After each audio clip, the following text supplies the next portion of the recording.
Hey, what's up? John Sonmez from simpleprogrammer.com. So I got this email from Morris, and I'll kind of rephrase this here, but Morris basically says that he's been working for a full-time company. He's been doing some freelancing on the side. He's got this one client that he has been doing freelance work for on the side for over a year. They get along good, right? Everything is going smooth, and he's thinking about making the jump and becoming independent, going as a freelancer essentially, and he knows that he has at least 3 months of full-time work with this one client that he's been working with.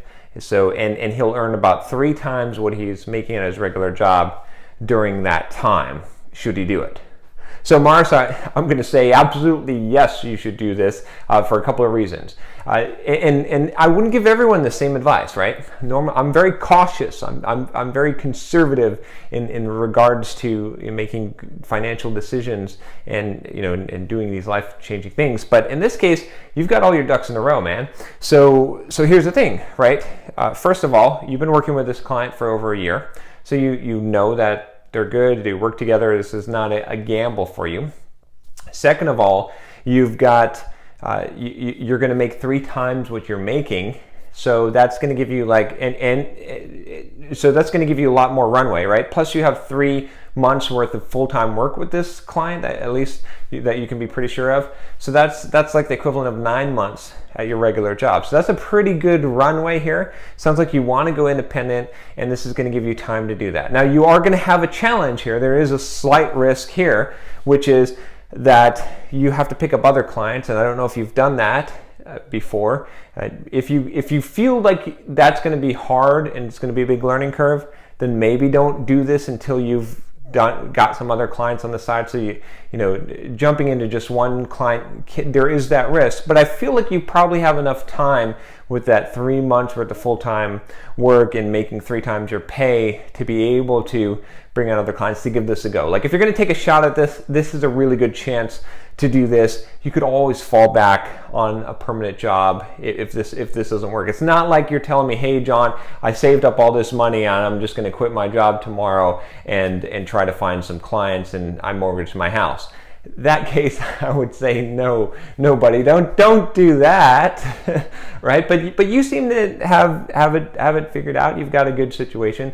I personally would take the risk in that case if you want to become independent and freelance. Just remember though, it is gonna take some work. You're gonna have to line up new clients. You need to start thinking about putting together a pipeline and doing that kind of stuff.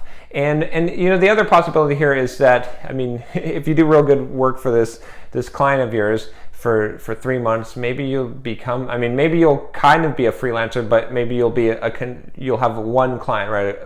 What I call a contractor, and you'll be making 3 times your pay, and you'll just keep working for this person or this company full time.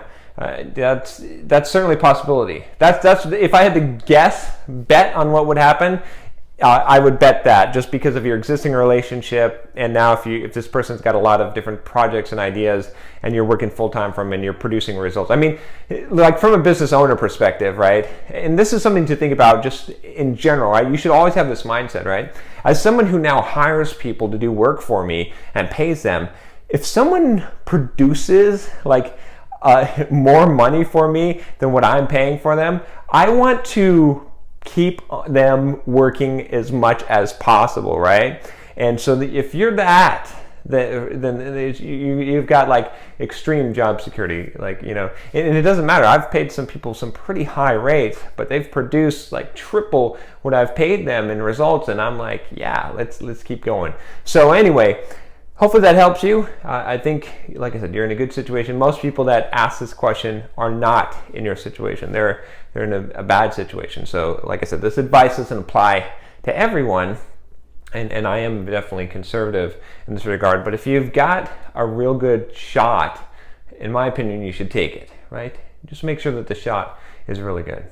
Anyway, thanks for the question. If you have a question for me, you can always email me at john@simpleprogrammer.com. Keep it short if you don't mind.